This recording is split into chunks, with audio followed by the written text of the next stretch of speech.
Plenty of time to learn to chart, read documentation, and get to know my patients a little more closely. If the shift isn't right for you, just give it some time. The unit isn't right, you might be surprised. I thought I wanted to be a telemetry nurse. I can't imagine a better home than my place on neuro. You're going to be afraid, and that's fine. Use that fear. It'll keep you honest and cautious, but never let the fear control you. Once you do, mistakes happen. Fear will push you to do double checks. Was that the right med? Is that the right dose? Did I remember to unclamp that IV bag? And that's always in the best interest of your patient. Just whatever you do, never let the patient know that you're afraid. Let them know that you're confident. Doing something a million times may make you an expert, but it also tends to make you careless. So never go in feeling like you're an expert. And never, ever be careless. But you are human, and you will make mistakes. My first med error happened when I was a student. Thankfully, I didn't cause any patients, but it made me a better nurse. I can't tell you how long it took me to forgive myself, but the mistake made me learn a lesson. I need to do double checks. You don't split a pill and take it into the room, and you never ever let people distract you from the job at hand. Protect that patient however you can. That's your job. The greatest lesson I can impart on you right now is a personal one. In August of 2011, just 2 years into my nursing career, I was diagnosed with cholangiocarcinoma, bile duct cancer. For the first time in my life, I wasn't the family at the bedside, and I wasn't the nurse taking care of the patient. I was that patient. If anything, it changed my outlook on nursing in a way you cannot fathom. I clearly remember the first phone call telling me they found a lesion. We all know what that is. It's meant to speak for something we want to poke at a little bit more. Patients don't know that though. Doctors don't explain that. And it wasn't until I was lying in a hospital gown on a gurney that I realized we talk about patients, we talk to patients, but we never talk with patients. It's scary and it's lonely, and they have no one to fight for them but you. When a doctor goes into a room, try to make time to go with them. If you can't, know what he told that patient, because you will need to translate doctor into English. I guarantee it. That patient trusts that you're going to tell them what they need to know. They don't just trust in your skills, they trust that you're advocating for them.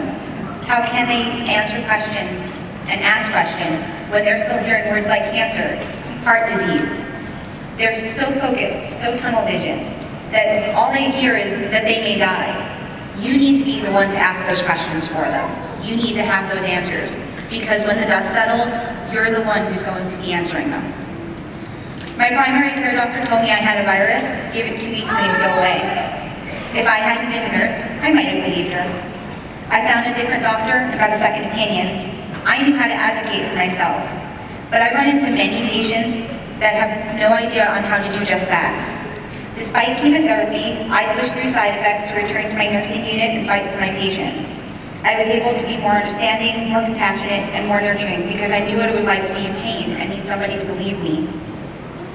When I had my liver biopsy, the nurse didn't do that. She didn't believe that I was still feeling pain. She didn't believe me when I said she had blown my IV. I kept telling her the drugs weren't working. She kept pushing more drugs. 4 hours later, after I woke up, they admitted that the drugs had gone into my IV. They had sat in the tissue. I had felt the entire biopsy. But had that nurse listened, she would have saved us both a lot of pain. Pain is real, and you need to believe your patients even if you don't believe it. Because it's that one time that it's real and you didn't, that it makes such a difference to them. We tell you to keep emotionally distant, but you're human and it can be difficult not to.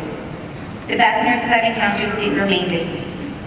The nurses that gave me chemotherapy on Fridays greeted me with hugs and smiles. They made me laugh and held me when I cried. I worked with nurses who would grant specific requests for last meals before patients would go to hospice. I personally went shopping for a blind patient who wasn't eating or drinking, so she'd have spill-proof sippy cups and finger foods that she could manipulate on her own. Know your patients and get creative. You don't have to be religious to hold a hand while they pray. Sometimes they just need a human touch, and though you may feel like a robot, you're still very much a human. Your job is going to be busy. You'll find there's no time for little extras, but I promise charting will get done, Meds will get passed. You just need to take that extra minute and listen.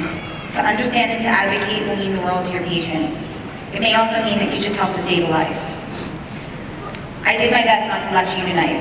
I'm fairly certain I failed. But I do hope that sharing a little of my story will let you see that nursing can change almost anything. There'll be bad days, you might not be in the best mood, but you are strong and you can make a difference to your patients. They need you. Now, relax, take a deep breath, you're going to be just fine. You're almost nurses. Hope you have good running shoes.